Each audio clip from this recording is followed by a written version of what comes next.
పితా పుత్ర పవిత్రాత్మ నామమున ఆమేన్. పునీత యోహాను గారు రాసిన సువిశేషం 6వ అధ్యాయము 51వ వచనం నుంచి 58వ వచనం వరకు.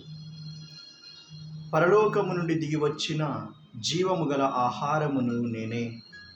ఈ ఆహారమును ఎవడైనా భుజించినచో వాడు నిరంతరము జీవించును. ఈ లోకము జీవించుటకు నేను ఇచ్చు ఆహారము నా శరీరమే అని మీతో నిశ్చయముగా చెప్పుచున్నాను అనెను. అంతటా యూదులు ఒకరితో ఒకరు, మనము భుజించుటకు ఈయన తన శరీరమును ఎట్లు ఇయ్యగలడు అని వాదించుకున్న సాగిరి. యేసు వారికి, మీరు మనుష్య కుమారుని శరీరమును భుజించి ఆయన రక్తమును త్రాగిననే తప్ప మీలో జీవము ఉండదని మీతో నిశ్చయముగా చెప్పుచున్నాను. నా శరీరమును భుజించి నా రక్తమును పానము చేయువాడు నిత్య జీవం పొందును. నేను అతనిని అంతిమ దినమున లేపుదును. ఎలైనా నా శరీరము నిజమైన ఆహారము, నా రక్తము నిజమైన పానము. నా శరీరమును భుజించి నా రక్తమును పానము చేయువాడు నా యందును నేను వాని యందును ఉందును. జీవము గల తండ్రి నన్ను పంపెను. నేను తండ్రి మూలమున జీవించుచున్నాను. అట్లే నన్ను భుజించువాడు నా మూలమున జీవించును. ఇదియే పరలోకము నుండి దిగి వచ్చిన ఆహారము. మీ పితరులు మన్నాను భుజించియు మరణించిరి. అటుల కాక ఈ ఆహారమును భుజించువాడు ఎల్లప్పుడూ జీవించును అని సమాధానము ఇచ్చెను. ఇది క్రీస్తుని సువిశేషము. క్రీస్తువా మీకు స్తుతి కలుగునుగాక. క్రీస్తునాథుని యందు మిక్కిలి ప్రియులకు దేవుని విశ్వాసులారా, మీ అందరినీ సామాన్య కాలపు 20వ ఆదివార ప్రసంగానికి ప్రేమతో ఆహ్వానిస్తూ ఉన్నాను. ప్రియమైన దేవుని విశ్వాసులారా, ఈ పవిత్రమైనటువంటి ఆదివారం నాడు తల్లి అయినటువంటి శ్రీ సభ మనందరము దేవుని బిడ్డలమై ఉన్నాము అని, మనము దేవుని చేత ప్రత్యేకించబడినటువంటి వ్యక్తులము కాబట్టి మన ఆలోచనలు, మన మాటలు, మన పనులన్నీ కూడా ఉన్నతమైనటువంటివిగా, పవిత్రమైనటువంటివిగా ఉండాలి అని. కాబట్టి మన రోజువారీ జీవితంలో మనం తీసుకునే నిర్ణయాలు కావచ్చు, అవన్నీ కూడా వివేకవంతమైనటువంటివిగా, విజ్ఞానముతో కూడినటువంటివిగా ఉండాలి అని. తద్వారా మన పవిత్రమైనటువంటి జీవితాన్ని బట్టి, దేవుని యొక్క రక్షణ ప్రణాళికలో మనం నిలబడుతున్నటువంటి విధానాన్ని బట్టి దేవుడు మన సొంతమవుతూ ఉన్నాడు, మనము దేవుని సొంతమవుతూ ఉన్నాము అని ఈనాటి పఠనాలు మనకు గుర్తు చేస్తూ ఉన్నాయి. తల్లి అయిన శ్రీ సభ మనకు బోధిస్తూ ఉన్నది. ప్రియమైన దేవుని విశ్వాసులారా, ఈనాటి మొదటి పఠనము సామెతల గ్రంథము నుండి మనం చదువుతూ ఉన్నాం. ఇక్కడ తండ్రి అయినటువంటి దేవుడు విజ్ఞానముతో నిండినటువంటి ఒక స్త్రీమూర్తిగా కనబడుతూ ఉన్నారు.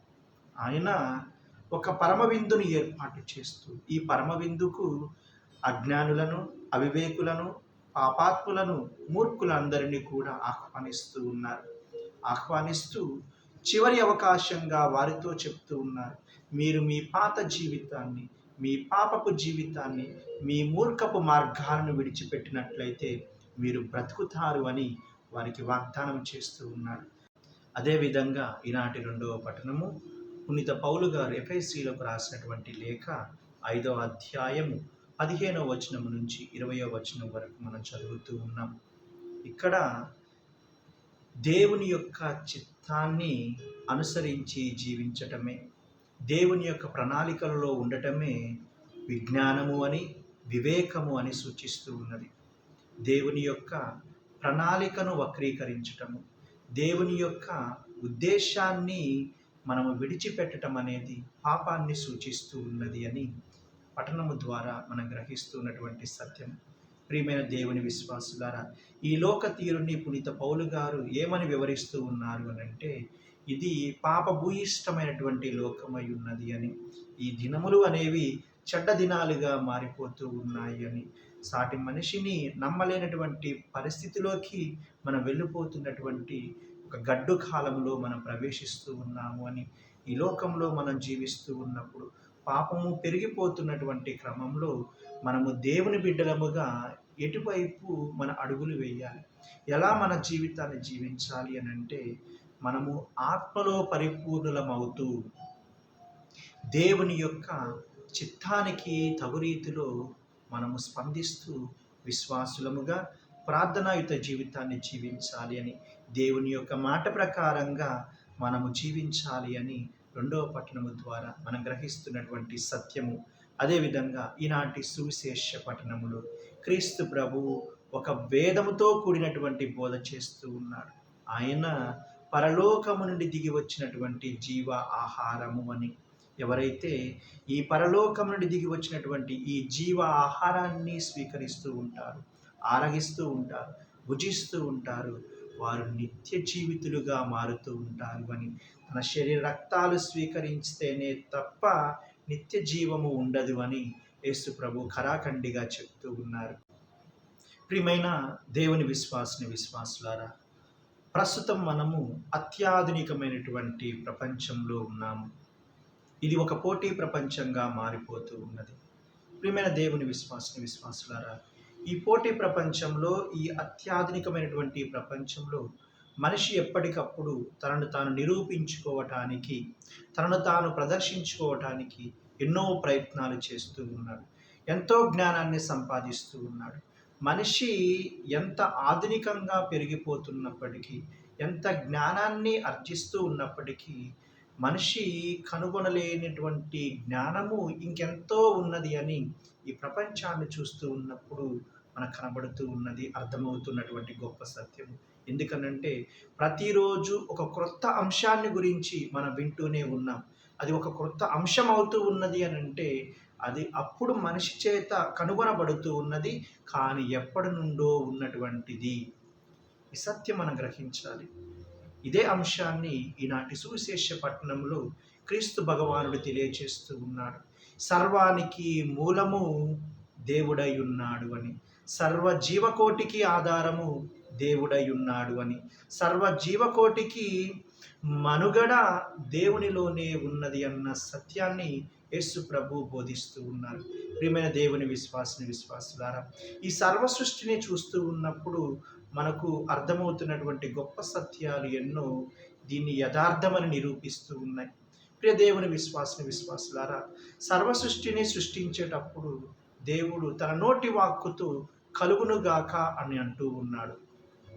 ఆయన ఆకాశము కలుగునుగాక అనగానే ఆకాశము కలుగుతూ ఉన్నది, భూమి కలుగునుగాక అనగానే భూమి కలుగుతూ ఉన్నది, వెలుగు కలుగునుగాక అని వెలుగు కలుగుతున్నది, ఆకాశంలో నక్షత్రాలు కలుగునుగాక అనగానే అవి కలుగుతూ ఉన్నాయి, భూప్రపంచములో జలచరరాశులు కలుగునుగాక అంటూ ఉన్నాడు, పశుపక్షాదులు కలుగునుగాక అని అంటూ ఉన్నాడు.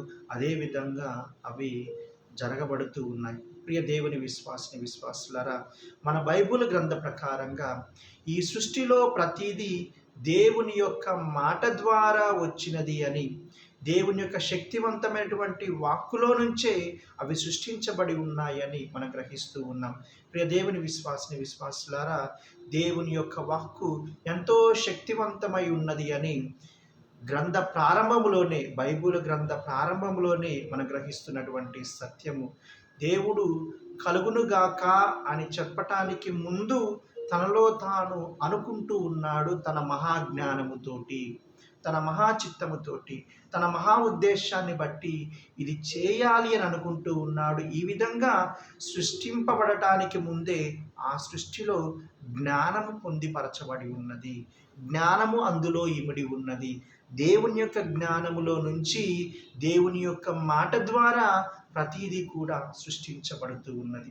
ప్రియమైన దేవుని విశ్వాసులారా, మనందరము దేవుని యొక్క సృష్టి, మనందరము దేవుని చేత సృష్టించబడినటువంటి వాళ్ళమే. అనగా మనందరి జీవితాన్ని బట్టి దేవునికి ఒక చక్కని ప్రణాళిక ఉన్నది.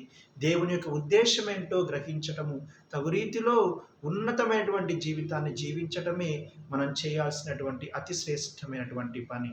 కానీ ఈ దేవుని యొక్క చిత్తాన్ని మనిషి సృష్టి ఆరంభము నుండి విస్మరించటము మనం చూస్తూనే ఉన్నాము.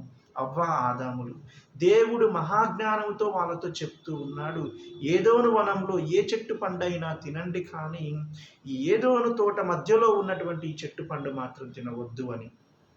ఆయన తన చిత్తాన్ని వాళ్ళకి తెలియచేశాడు, తన వివేకాన్ని వాళ్ళకి తెలియచేశాడు. మీరు ఏ చెట్టు పండైనా తింటే బ్రతుకుతారు, కానీ ఈ చెట్టు పండు తింటే మాత్రం చచ్చిపోతారు అని చెప్పాడు. కానీ వాళ్ళు నమ్మినట్టే నమ్మి నాసిరకమైనటువంటి బోధ, అశాశ్వతమైనటువంటి బోధ, అబద్ధమైనటువంటి బోధ వాళ్ళకు ఇవ్వబడ్డప్పుడు, జ్ఞానము వాళ్ళకి ఇవ్వబడ్డప్పుడు, అసత్యముతో కూడినటువంటి జ్ఞానం వాళ్ళకి ఇవ్వబడ్డప్పుడు ఈ అసత్యాన్నే సత్యం అని అనుకున్నారే తప్ప యథార్థమైనటువంటి దేవుని యొక్క చిత్తాన్ని వాళ్ళు గ్రహించలేకపోయారు. తద్వారా పాపం చేశారు. దేవుడు చేయవద్దు అన్న తప్పు చేసి వాళ్ళు ఇదిగో పాపాన్ని మూలగట్టుకొని మరణాన్ని తీసుకొని వచ్చారు. ప్రియమైన దేవుని విశ్వాసులారా, నేటి సమాజంలో మనము దేవుని యొక్క చిత్తానికి అనుగుణంగా జీవిస్తూ ఉన్నామా లేదా అని ఆత్మ పరిశీలన చేసుకోవాలి. ఎందుకంటే మన చుట్టూ నాసీ రకమైనటువంటి బోధనలు ఎన్నో వినపడుతూ ఉంటాయి, అసత్యముతో కూడినటువంటి బోధనలు ఎన్నో వినపడుతూ ఉంటాయి. వీటన్నిటికీ మనం చెవియొగ్గుతున్నట్లయితే యథార్థ దేవుణ్ణి మనము విస్మరిస్తూ ఉన్నాము. దేవుని యొక్క ఉనికిలో మనం ఉండకుండా, దేవుని యొక్క చిత్తంలో మనం ఉండకుండా ఇదిగో మనం దూరమైపోతూ ఉన్నాము. ఈ సత్యాన్ని మనం గ్రహించాలి. దేవుడు ఈనాడు తన పవిత్రమైనటువంటి సువిశేషము ద్వారా మనతో మాట్లాడుతూ ఉన్నాడు. ఆయన పవిత్రమైనటువంటి శరీరక్తాలు స్వీకరిస్తేనే మనకు నిత్య జీవము అని. ఆనాడు ఆదిలో దేవుడు చెప్పాడు, ఏ చెట్టు పండైనా తినండి, ఈ చెట్టు పండు తింటే మాత్రం చచ్చిపోతారు అని. కానీ ఈనాడు యేసు ప్రభు చెప్తూ ఉన్నాడు, మీరు నన్ను తింటేనే మీకు నిత్య జీవము అని. కాబట్టి యేసు ప్రభు ఇస్తున్నటువంటి ఈ పవిత్రమైనటువంటి శరీర రక్తాలు మనము తల్లి అయినటువంటి శ్రీ సభ ద్వారా దివ్య ప్రసాదముగా విశ్వసిస్తున్నటువంటిది, దివ్య ప్రసాదముగా మనం స్వీకరిస్తున్నటువంటిది సాక్షాత్తు యేసు ప్రభుని యొక్క శరీర రక్తాలు. ఈ శరీర రక్తాలని మనం శంకించకూడదు, మనం విశ్వసించాలి, మనము దాన్ని స్వీకరించాలి. అందులోనే మన జీవితానికి ముక్తి ఉన్నది అని మనం అర్థం చేసుకోవాల్సినటువంటి గొప్ప సత్యము. ప్రియమైనటువంటి దేవుని విశ్వాసులారా, యేసు ప్రభువు ఈ సత్యాన్ని బోధిస్తూ ఉన్నప్పుడు అక్కడ ఉన్నటువంటి యూదులు ఒకరితో ఒకరు చర్చించుకున్నారంట. ఈయన తన శరీరాన్ని ఎలా ఇవ్వగలుగుతాడు, మనం జీవించాలి అని అంటే ఈయన శరీరాన్ని మనం తినాలా అన్నట్లుగా ఒకరినొకరు ప్రశ్నించుకుంటూ ఉన్నారంట. ప్రియమైనటువంటి దేవుని విశ్వాసులారా, యేసు ప్రభువు చెప్తున్నటువంటి ఆ మాటలోని అంతరార్థాన్ని వాళ్ళు గ్రహించలేకపోయారు. అందులో ఉన్నటువంటి జీవాన్ని వాళ్ళు విస్మరించారు. మన చుట్టూ కూడా చాలామంది దివ్య ప్రసాదాన్ని శంకించే వాళ్ళు ఉంటారు. దివ్య ప్రసాదములు దేవుడు లేడు అన్న ఒక ప్రబోధము, ఒక అసత్యముతో కూడినటువంటివి ఎన్నో ప్రకటిస్తూ ఉంటారు. కానీ యేసు ప్రభువే స్వయంగా చెప్తూ ఉన్నాడు, అది తన శరీరమై ఉన్నది అని. ఆ శరీర రక్తాల స్వీకరణ మనకు ఆశీర్వాదము అని. ప్రియమైనటువంటి దేవుని విశ్వాసులారా, ప్రతి దివ్య బలి పూజ ద్వారా దేవుడు పవిత్రపరుచుకున్నటువంటి, దేవుడు అభిషేకించుకున్నటువంటి తన యాజకుల ద్వారా ఆయన ఈ లోకానికి వస్తూ ఉన్నాడు. యేసు ప్రభు కడరాత్రి భోజన సమయంలో ఆ పాన్ని అందుకొని ఏ మాట అయితే చెప్పాడు అదే మాటని ప్రకటించటము ద్వారా, అదే మాట బోధన ద్వారా యేసు ప్రభు ఈ లోకంలోకి వస్తూ ఉన్నాడు. ఎందుకంటే దివ్యబలి పూజను సమర్పించేది ఒక సాధారణమైనటువంటి మనిషి కాదు. దివ్యబలి పూజను సమర్పిస్తూ ఉన్నది నిత్య యాజకుడైనటువంటి యేసు ప్రభువే. అక్కడ బలి సమర్పణ చేసేది యేసు ప్రభువే, బలి వస్తువు కూడా యేసు ప్రభువే. ఈ సత్యాన్ని మనము విశ్వసిస్తూ ఉన్నప్పుడు ఈ సత్యంలో నుండి గొప్పదైనటువంటి ఆశీర్వాదాలు మనం పొందుకుంటాం. ఎందుకంటే దివ్య ప్రసాదములో దేవుడు యథార్థముగా కొలువై ఉన్నాడు అని ప్రారంభము నుండి తనను తాను ప్రదర్శించుకుంటూనే వస్తూ ఉన్నాడు. ప్రియమైనటువంటి దేవుని విశ్వాసులారా, ఎన్నో దివ్య ప్రసాద అద్భుతాలు మన కళ్ళకు కన్నట్లుగా మనం వింటూనే ఉంటాం, మనం చూస్తూనే ఉంటాం. యథార్థమే. ఎక్కడో ఎప్పుడో జరిగినటువంటి ఉదాహరణ ఏమీ నేను చెప్పటం లేదు.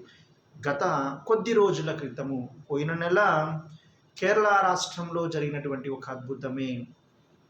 ఒక చిన్న బిడ్డ 9వ తరగతి చదువుతున్నటువంటి ఒక చిన్న బిడ్డ దీవబలి పూజలో పాల్గొని దివ్య సప్రసాదము స్వీకరిస్తూ ఉన్నప్పుడు ఆ బిడ్డ స్వీకరించినటువంటి ఈ దివ్య సప్రసాదం యేసు ప్రభుని యొక్క పవిత్రమైనటువంటి హృదయ భాగముగా అది మారిపోవటము, ఆ బిడ్డ నోరు మొత్తము కూడా రక్తముతో నింపబడటము మనము ఇప్పుడు మన యూట్యూబ్లో కూడా మనం చూస్తున్నటువంటిదే. ఇది ఎప్పుడో జరిగినటువంటిది కాదు, ఇప్పుడు మనం చూస్తున్నటువంటిది. విశ్వసించాల్సినటువంటి గొప్ప సత్యము దివ్య ప్రసాదములో యేసునాథుడు కొలువై ఉన్నాడు అని. ఇలాంటి అద్భుతాలు ఎన్నో జరిగాయి. ఇదే చివరిది అని చెప్పకూడదు, ఎందుకంటే ఇంతకుముందు జరిగాయి, జరుగుతూ ఉన్నాయి, జరుగుతూనే ఉంటాయి. ఎందుకనంటే అమరుడైనటువంటి దేవుడు అందులో కొలువయ్యాడు. ఆది అంతమై ఉన్నటువంటి దేవుడు ఆ అపద్రాక్షరసాలలోకి తన పవిత్రమైనటువంటి శరీర రక్తాలుగా ఆయన ప్రవేశం చేస్తూ ఉన్నాడు. కాబట్టి ప్రియమైనటువంటి దేవుని విశ్వాసులారా, ఇది మనం నమ్మి అనుసరించాల్సినటువంటిది. అంతేకాదు స్వీకరించే వాళ్ళు కూడా యోగ్యులుగా దాన్ని స్వీకరించాలి. అయోగ్యులుగా ఏమాత్రము కూడా సిద్ధపాటు లేని వాళ్ళుగా దివ్య ప్రసాదాన్ని స్వీకరిస్తే దానివల్ల ఆశీర్వాదాలు రావు. ప్రియమైనటువంటి దేవుని విశ్వాసులారా, దేవుడు కొలువై ఉన్నాడు కాబట్టి స్వీకరించే నోరు పవిత్రమైనటువంటి నోరుగా మారాలి. ఆ జీవితము పవిత్రమైనటువంటి జీవితముగా మారాలి. దేవుడు వేంచేస్తూ వస్తున్నటువంటి ఈ శరీరము పవిత్రపరచబడినటువంటి శరీరముగా, దేవుని యొక్క నివాస యోగ్యముగా అది మారుతూ ఉండాలి, మార్చుకుంటూ ఉండాలి. ప్రియమైనటువంటి దేవుని విశ్వాసులారా, అదేవిధంగా దేవుని యొక్క సత్య మార్గములో నుంచి, సత్య ఉద్దేశములో నుంచి మనల్ని బయటకు తీసుకొని వెళ్ళే పాపము ఈ లోకంలో ఎంతగానో పెరిగిపోతూ ఉన్నది. దాని గురించి మనం జాగ్రత్త పడాలి అని 2వ పట్టణంలో మనం గ్రహిస్తున్నటువంటి సత్యము. ప్రియమైనటువంటి దేవుని విశ్వాసులారా, పునీత పౌలు గారు అంటూ ఉన్నారు, దేవుని యొక్క ఉద్దేశానికి దూరంగా చేసే పాపాలు రోజు రోజుకి పెరిగిపోతూనే ఉన్నాయంట. ఇవి ఒక మత్తులాగా ప్రయోగించబడుతూ ఉన్నాయి ప్రతి మనిషి మీద కూడా.